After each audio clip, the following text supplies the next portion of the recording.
চাঁদ সম্পর্কে মানুষের ভাবনায় যতটা রূপকথা, বিজ্ঞানের কাছে এটি ততটাই বাস্তব ও গুরুত্বপূর্ণ এক উপগ্রহ।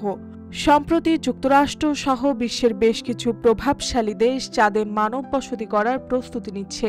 এই পরিকল্পনা বাস্তবায়নে সামনে এসেছে এক বড় চ্যালেঞ্জ, চাঁদের জন্য নির্ভুল সময় গণনার পদ্ধতি তৈরি করা।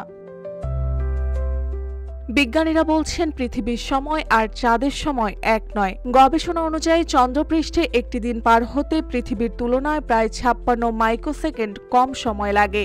এ সময় ব্যবধান খুব সামান্য মনে হলেও দীর্ঘমেয়াদে এটি বড় ধরনের বিভ্রান্তি তৈরি করতে পারে, বিশেষ করে মহাকাশ অভিযানের মতো সূক্ষ্ম ও সময় নির্ভর কার্যক্রমে।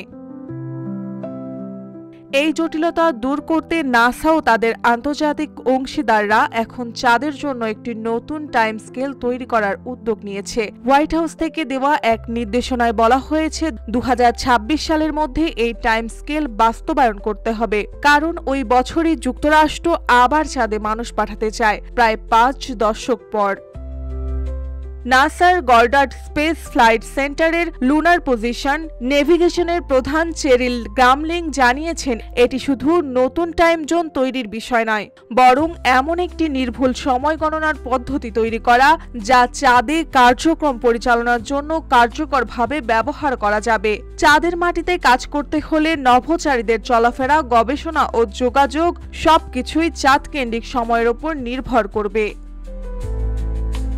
তবে এখনও চাঁদের সময় নির্ধারণের পদ্ধতি নিয়ে বিভিন্ন সংস্থার মধ্যে মতপার্থক্য রয়েছে, বিশেষ করে কিভাবে সময় মাপা হবে, কোথায় এবং কখন চাঁদের ওপর ঘড়ি বা সময় নির্ধারণের যন্ত্র স্থাপন করা হবে, সে বিষয়গুলো নিয়ে এখনও আলোচনা চলছে। তবে আন্তর্জাতিক মহলে একটি বিষয়ের সম্মতি দেখা যাচ্ছে, চাঁদের জন্য পৃথিবীর মতো একটি নির্ভরযোগ্য সময় পদ্ধতি তৈরি করা দরকার, যাতে ভবিষ্যতের মহাকাশ অভিযান নির্ভুলভাবে পরিচালিত হতে পারে। মার্জিয়া মৌ, রূপালী বাংলাদেশ।